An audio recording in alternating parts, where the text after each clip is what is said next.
नमस्तेस्तु भगवन् विश्वेश्वराय महादेवाय त्र्यम्बकाय त्रिपुरान्तकाय त्रिकाग्निकालाय कालाग्निरुद्राय नीलकण्ठाय मृत्युञ्जयाय सर्वेश्वराय सदाशिवाय श्रीमान् महादेवाय नमः।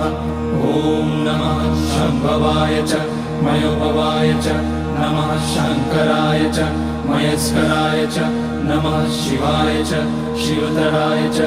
ॐ त्र्यम्बकं यजामहे सुगन्धिं पुष्टिवर्धनम् उर्वारुकमिव बन्धनान् मृत्योर्मुक्ष्यमामृतात्। नागेन्द्रहाराय त्रिलोचनाय